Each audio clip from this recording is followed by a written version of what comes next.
Welcome back to Double Down University, and today I will be going over the college basketball prospects board for 12/8.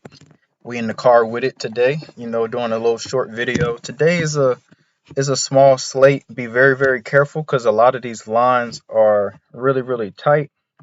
And what I mean by that is if we look at one of our picks, Cliff Amarui, so he averages around 9.8 rebounds, as you can see here, per game, and his line is set at 9.5. So it gives you no real wiggle room. But and I'll show you guys why I like these two guys. And I'm just gonna stick with two people today because the board is real small. There's no need to go and pick 5 or 6 people from different games and stuff.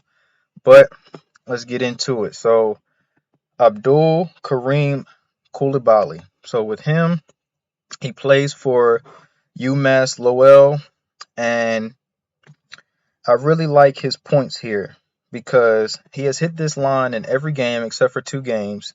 He had 13 points against Columbia and 8 points against LIU. So the reason why I like his points is because it's a pace-up matchup for him, meaning it's going to be a track meet because UMass Lowell, they're 95th in the country and pace, and UMass is 37th in the country in pace. But the reason I chose him for points instead of rebounds is because UMass are 269th in the country in defensive free throw attempt rate, so they foul a whole lot. And UMass Lowell like to get to the free throw line a lot, as they're 150th in free throw attempt rate. So I like this matchup for him. He faces off against a team, UMass, and I'll kind of pull up their roster right here.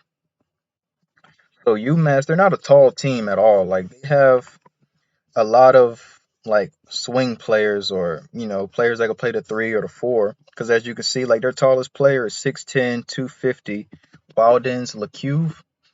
And other than him, like if you scroll down through the list today, their roster, they have one player that's 6'9", 200 pounds, and he's a junior. So most likely those are going to be the two bodies that they try to throw at him, but I think he should dominate because he has more size on these guys, except for I think Wildens has like 20 pounds on him, but really doesn't make a difference because Koulibaly is so skilled. He's a 3-level scorer.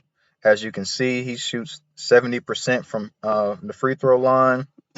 Field goal percentage is really good. He shoots 68% from the field. Doesn't attempt a lot of free throws, but I feel like in this matchup that will change. He will be at the line a lot. His 3-point percentages, he doesn't really shoot that much. He probably attempts like almost 1 3 a game. Let me see. Well, actually, no, he only shot 1 3 this whole year. So, but I always see when I watch them play, he plays like out at the 3-point line a lot. So he kind of hangs out there, sets screens and stuff. Um, so I really like his points. I think he should be productive.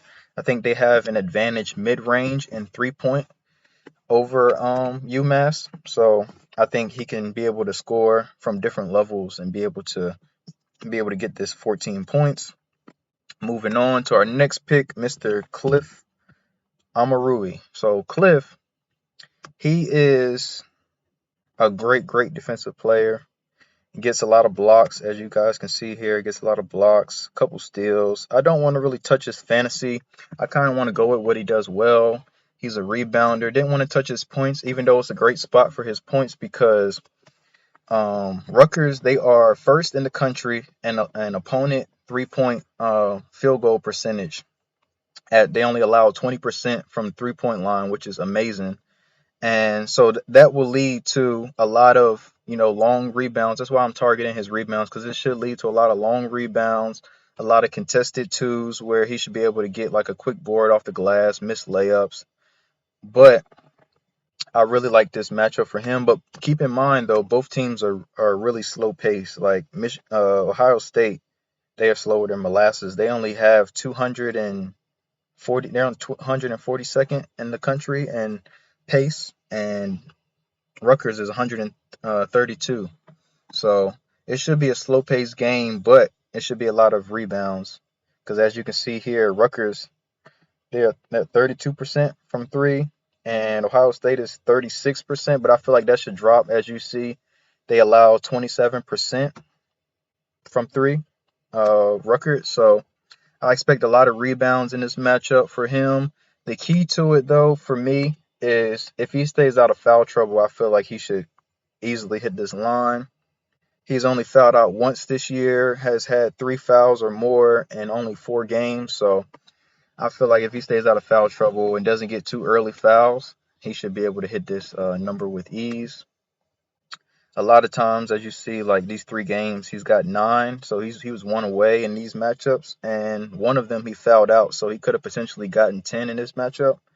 So I really like those two. Those are my two for today. I'm gonna keep it short and simple. Not trying to overwhelm you guys with a bunch of picks, and go real light on today's slate because it's a small slate, and like I said, these numbers are really, really tight. Another couple considerations I'll give you guys, since I didn't add more than 2 picks today. I'll do Zed Key's rebounds at over 6.5. I feel like I discussed earlier, Rutgers is a bad shooting team, so they're bad 3-point and mid range. So I feel like he should be able to get 7 rebounds if he stays out of foul trouble too as well. And as far as points wise, I really like Chris Murray's points at 16.5. I really like that. Also, but the thing about Chris Murray is you got to watch to see if he's going to play today. He was dealing with a ankle injury or foot injury in the game against Duke, so be cautious with that. If he doesn't play, I like Tony Perkins, his points over 11.5, as well as I like Jamison Battle's points too. So I really like those guys. So I appreciate you guys. Please like, comment, and subscribe, and I will see you guys next time.